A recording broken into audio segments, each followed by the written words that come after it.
There was someone lurking in the dark, empty corridor of the spooky, abandoned building in downtown Anchorage, Alaska.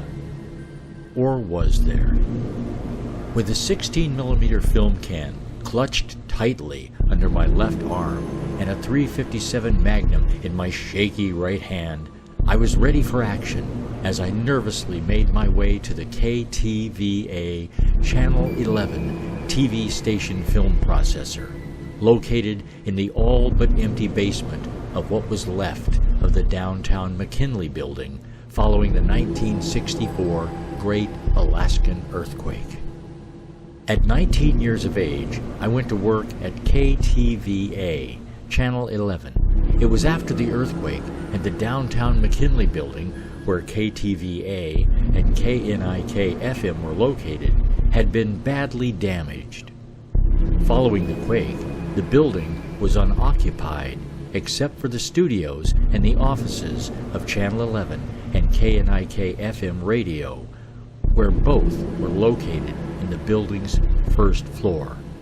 Not long after the earthquake, homeless people, drunks, and others would sometimes make their way into the building. One night, during KTVA's 10 p.m. live news, an intoxicated man actually managed to make his way right into the TV studio, where he parted the curtains and stumbled onto the live TV news set. The man saw the lights and the cameras pointing at him and said, "Huh?" Then turned and left the same way he stumbled in, and all on live TV. My Anchorage film caper began one late afternoon. Franklin Butte, the station's chief engineer, handed me a metal film can containing unprocessed 16mm news film and told me to take it to the film processor, which was located in the depths of the building.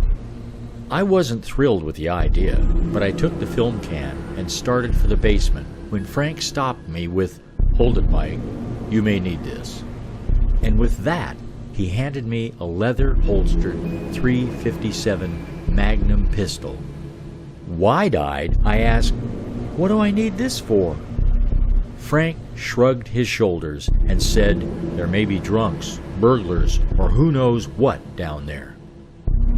I managed a hard gulp, turned, and started for the door to the basement, trying to act like what Frank had just said didn't bother me. But it did. A lot.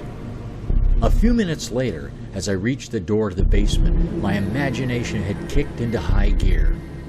What if I opened the door and someone was hiding in the stairwell? I nervously reached out and grabbed hold of the doorknob. Slowly, I gave it a turn.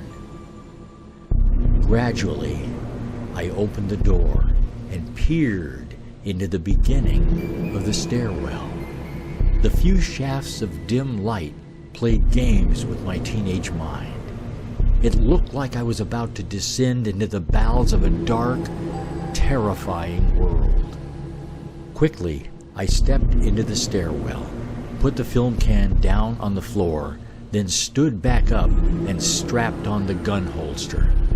I bent back down and snatched up the cold metal film can, took a deep breath, and started my slow descent, one reluctant step at a time. But in no time, I found myself in an all too dark, dusty, and very vacant hallway. I was breathing hard as I pulled the trusty .357 Magnum out of its holster and pointed barrel toward my imaginary terror. Then, just like all the detectives in movies and TV shows, I started making my way down the hall, darting from side to side, pasting myself up against the wall in each corner of every hallway. Then I would jump out from the wall with my trusty gun in hand, still raised. Like an idiot, I did that all the way down one hallway and then the other. I don't know how, but I eventually found my way to the film processing room. A strange sort of relief came over me as I ripped open the door and ran into the room, where I quickly and nervously threw the 16mm can on the counter, spun around, and ran back into the hall. Then I ran as fast as I could, like the scared chicken that I was. I ran down the halls and then up the stairway as fast as my wobbly legs would carry me. At the top of the stairwell once again, I grabbed the doorknob, pulled the door open as fast as I could, and leaped into the lobby like a gun-toting ballet dancer. I was safely out of the basement, composed myself as best I could, and even unbuckled the gun belt in case someone saw me. Moments later, I was still breathing hard, but I was safely back in the KTVA studios. What a combination for disaster. A dark, earthquake-ravaged, vacant building, a nervous, gun-toting 19-year-old idiot, and whoever the poor soul was that my teenage imagination might encounter. Thankfully, I was never asked to return to that spooky basement again, but I still have nightmares.